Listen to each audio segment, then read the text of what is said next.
The Skrulls not being the villains of Captain Marvel was definitely a surprise for comic book fans. Okay, so these shapeshifters aren't inherently evil, but what are they doing in the MCU? Nick Fury was instrumental in shaping the MCU and bringing together the Avengers, so now that he's working with the Skrulls, you know something big is happening. Forget about changing the world, this will likely impact the entire universe. We'll take a look at how the Skrull Empire may change the game in Marvel's Phase 4, and make life more difficult for some of our favorite characters.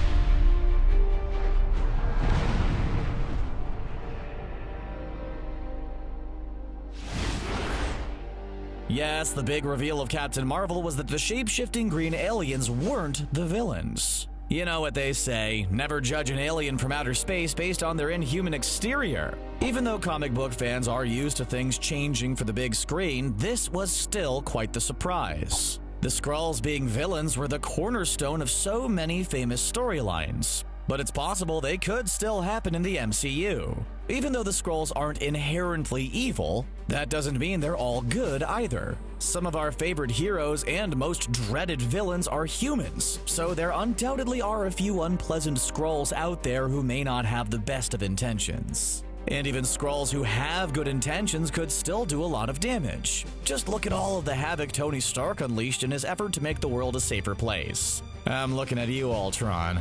And speaking of that particular maniacal mechanical enemy, let's take another look at the film Avengers Age of Ultron. At first, everything appears pretty normal. There's a terrifyingly overpowered robot trying to eliminate all of humankind, and a handful of heroes trying to stop them, which is standard for the MCU. But let's take a closer look at the now former S.H.I.E.L.D. director Nick Fury. You might have thought the most surprising part of Clint Barton's house was his secret family, but there's something even more stunning. Nick Fury makes himself a sandwich and cuts it diagonally. I'll give you a minute to pick up your jaw from the floor.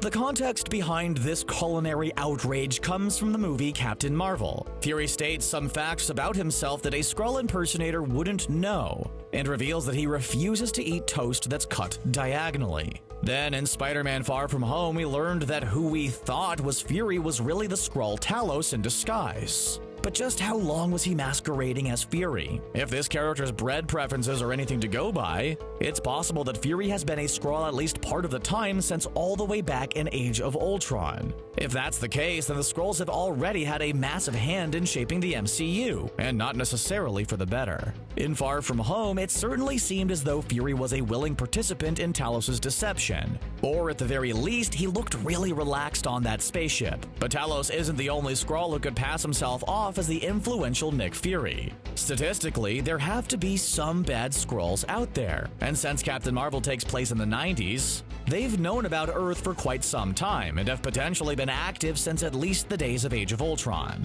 While most of the Skrulls didn't want to hang around on Earth, it's possible that some saw it as a perfect place to populate. After all, there are many points in Captain Marvel where they successfully passed themselves off as humans. At the end of the movie, Carol Danvers flew off to help the Skrulls find a new home. She was barely even around during Avengers Endgame because her outer space duties kept her so busy. If a couple of Skrulls managed to sneak away, Earth would probably be the last place Captain Marvel would try to find them, since it's been crossed off the list of potential places to inhabit. The thing about the Skrulls is that their powers allow them to act in subtle ways by infiltrating organizations without anyone realizing what happened. Since Fury is now very well aware of what the Skrulls are capable of and the extent to which benevolent organizations can be overthrown, maybe he's keeping tabs on Earth for a very specific reason. So while it might look like Fury was kicking back and relaxing in Far From Home, it's possible that he and his extraterrestrial companions are trying to keep the Earth safe from Skrulls. Even if the Skrulls have the best of intentions, that doesn't mean they can't cause a lot of damage. Again, just look at all the mayhem Tony Stark unleashed upon the MCU while he was alive. With Tony gone, there's a massive vacuum of power in the MCU, and with Thanos defeated, there's room for a new big baddie to come along and make life more difficult for everybody. Basically, it's the perfect time for a villain to make their debut, and I have some ideas about what might happen.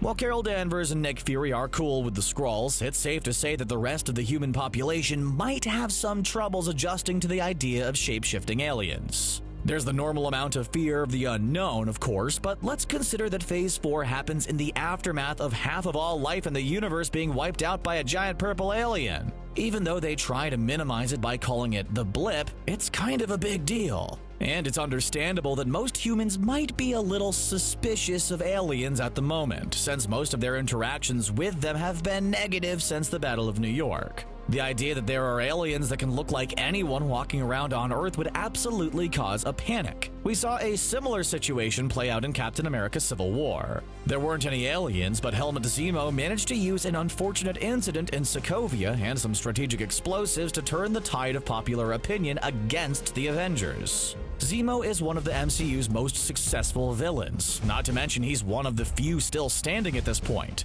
But since he's going to be a big part of the Falcon and the Winter Soldier, it's likely he'll be a bit preoccupied, and we may not see him on the big screen for quite some time. If we're talking about villains who could combine the fear of the general public with their own extensive resources, then we have to talk about Norman Osborn. After Far From Home, many fans believe the Green Goblin and Oscorp will be showing up in the MCU sooner rather than later. And since we're getting a new Spider-Man movie at some point during Phase 4, this could be a perfect time for him to make his appearance and incorporate the Skrulls we saw in the previous Spider-Man film. Aside from Talos masquerading as Nick Fury, the other big reveal of Far From Home was Peter Parker getting outed as Spider-Man. So the Green Goblin would have the opportunity to capitalize on the public's anger for Spider-Man, allegedly causing the drone attack and their fear of Skrulls infiltrating the government. This would be the perfect time for Norman to present himself as a potential savior and basically take the place of Tony Stark, who, as everyone knows, sacrificed himself to save the world. If this sounds kind of crazy, keep in mind that in the comic books, Osborn once convinced Peter Parker that he was a clone, and that Ben O'Reilly was the real Spider-Man. Convincing someone they're a clone is a bold move, and Osborn is a bold guy. If there's one thing he loves more than money, it's scheming, and even being imprisoned barely slows down his manipulations. Another potential candidate for using the Skrulls for his own gain is Doctor Doom. He's brilliant, powerful, and can cast spells like nobody's business. Introducing him to the MCU would also pave the way to introduce the Fantastic Four. They fought their share of extraterrestrial threats, so they might be fooled into thinking the Skrulls are enemies. Really, there's no shortage of enemies out there who could use the threat of a Skrull invasion to fuel their own evil plans. Or it's possible that some rogue Skrulls will set up a secret invasion-type storyline like in the comic books. We've seen what happens when the Avengers can't work together, and this famous storyline shows how quickly the Skrulls are able to sow the seeds of distrust among our heroes. If a Skrull is revealed to have been pretending to be Fury, this could easily cause panic among our heroes, as well as the general population. Stopping the Skrulls from conquering the Earth would be a challenge, but it's even more difficult when you don't know who to trust. One big plot that seems likely to be in the works is the introduction of SWORD. No, not the weapon, the Sentient World Observation and Response Department. In the comic books, SWORD serves as a counter-terrorism and intelligence agency. It's an awful lot like S.H.I.E.L.D., but rather than focus on Earth-based threats, this group has its eye on the sky. SWORD is on the lookout for extraterrestrial threats to the planet. As you might imagine, SWORD and S.H.I.E.L.D. don't always get along, and there is some definite stress between the two. After the events of Infinity War and Endgame, Fury might have been motivated to create a new organization with the help of the Skrulls. It would also help explain why Talos was trying to get Peter Parker on his side. Quentin Beck managed to convince him that he came from another part of the multiverse, and so did the Elementals terrorizing Europe. If Fury is really starting up SWORD to combat such threats, then it makes sense that he'd want to get heroes on his side. It's the Avengers initiative all over again, but with much more cosmic stakes. While there is a lot of exciting stuff happening on the big screen, let's not forget about Disney+. Agents of S.H.I.E.L.D. is a successful series which takes place in the MCU, and its 7th season will be its last. Could we be looking at an Agents of S.W.O.R.D. spin-off? It could potentially carry over some existing characters and throw in some new faces. And new aliens for good measure. Maybe it's just because I'm going through Mandalorian withdrawals right now, but the premise sounds promising. Nick Fury is definitely a big picture kind of guy, so whatever he and the Skrulls are up to has to be important. Somehow I don't think he's just relaxing on an outer space vacation while the world descends into chaos. SWORD is an interstellar organization I definitely wouldn't mind seeing brought to the MCU. Are you holding out hope for a secret invasion storyline, or do you think the Skrulls are up to something else? Share your predictions with us in the comments section below, and then click subscribe for more videos from CBR. See you next time.